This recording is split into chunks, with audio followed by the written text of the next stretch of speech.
to find out the circumstances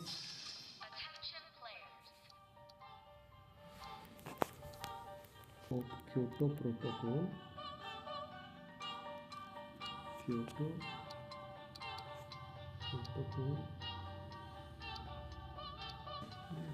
to assess the role of India to assess the India's climate diplomacy in protecting its national interest। तो क्या भारत की जो climate diplomacy है यानी कि जलवायु कूटनीति है वो इसके अपने राष्ट्रीय हितों को पूरा करने में प्रोटेक्ट करने में सफल रही है, उसका आकलन करना। और चौथा है कि भारत का जो प्रयास है क्लाइमेट चेंज के को लड़ाई में, उसमें जो भारत का प्रयास है उसको ट्रेस करना यानी कि उसको एनालाइज लिख लो,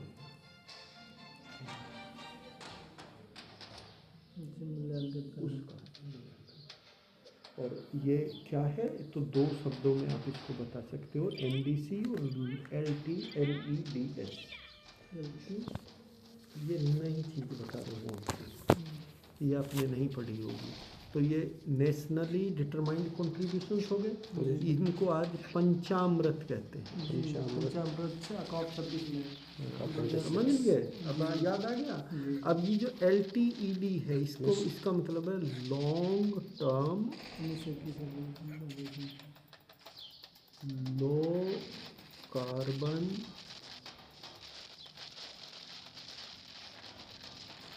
इमिशन डेवलपमेंट स्ट्रेटजी।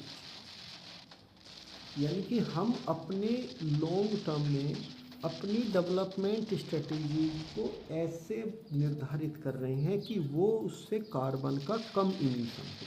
देखो ऐसा नहीं हो सकता कि किसी भी इकोनॉमिक एक्टिविटी में कार्बन का उत्सर्जन बिल्कुल जीरो हो जाए, ठीक है। तो हम क्या कर सकते हैं, कम कर सकते हैं। जैसे क्या कर सकते हैं, हम कम कर सकते हैं। जैसे मान लिया हम पहले कोयले से बिजली बनाते थे तो उससे ज़्यादा कार्बन इमिशन होता था, हम गैस से बनाने लगे उससे कम हो जाएगा। हम इवन उससे बनाने लगे, सोलर से बनाने लगे, तो देखो कहने के लिए उससे जीरो कार्बन उत्सर्जन, लेकिन जीरो एक्चुअली नहीं होगा। क्यों? क्योंकि जहाँ कार्बन के पैनल बन रहे होंगे, सोलर पैनल बन रहे होंगे, उनको बनाने में भी तो कुछ उत्सर्जन हो रहा होगा ना। बैटरीज भी हैं, उनका ट्रांसपोर्टेशन है, तो उत्सर्जन तो होता है। बस ये है कि हम उसको कम कर लेंगे। तो हम अपनी डेवलपमेंट स्ट्रेटजी, दूसरा ये है, इसका अर्थ जो असली अर्थ है वो ये है कि हम डेवलपमेंट का वेस्ट वाला मॉडल फॉलो नहीं करेंगे जो कार्बन उत्सर्जन पे आधारित है। वहाँ जो डेवलपमेंट हुआ तो वो प्रोडक्शन पे आधारित हुआ कि जिसने ज़्यादा प्रोडक्शन किया, जिसने ज़्यादा वो किया, बिजली उत्पादन किया, तो इस चीज़ पे आधारित था। तो हम अपना डेवलपमेंट की जो स्ट्रेटजी है, जो मॉडल है, वो ऐसा बनाएंगे कि जो पर्यावरण को कम से कम नुकसान पहुँचाए। तो इसी को कहते हैं low carbon emission development strategy. ये भारत की है low carbon emission development strategy. इस पे डॉक्यूमेंट है नीति आयोग का, डोंट वरी, मैं हवा में बात नहीं कर रहा हूँ। अरे सब बायोफ्यूल वे सब हमारे इनमें आ जाएंगे। जो हमारे प्रयास हैं वे सब इसीलिए तो लिखवा दिया है, और इन्हीं पे एक एक चैप्टर हो जाएगा। और चैप्टराइजेशन करना, लेके जाना बहुत ज़रूरी नहीं होता है। इसमें जो तुम प्रपोजल लेके जाते हो तो प्रपोजल में एक स्टेटमेंट ऑफ प्रॉब्लम होती है। बस स्टेटमेंट ऑफ प्रॉब्लम का मतलब है कि प्रॉब्लम क्या है, तुम जो काम कर रहे हो तो वो क्यों कर रहे हो, तो प्रॉब्लम क्या है, और उस प्रॉब्लम पे आपका क्या स्टैंड है, मतलब क्या काम है और क्या तुम्हारे ऑब्जेक्टिव है। और ये भी कोई टेंटेटिव होते हैं, ये कोई फाइनल नहीं होते।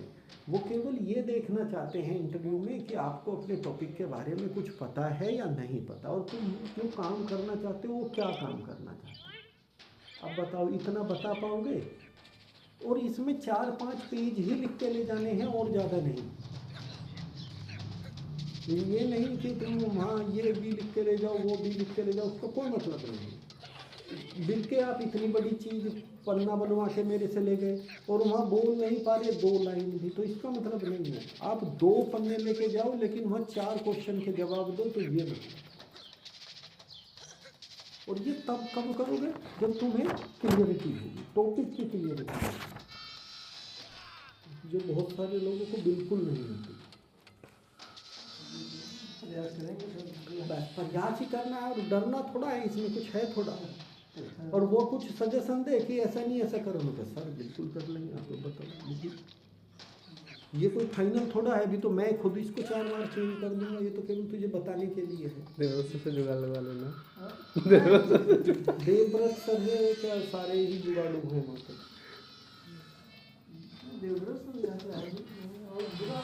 वो अच्छा जुगाड़ लगा। ज़्यादा हमारा इंटरेस्ट है सेंट्रल यूनिवर्सिटी पे।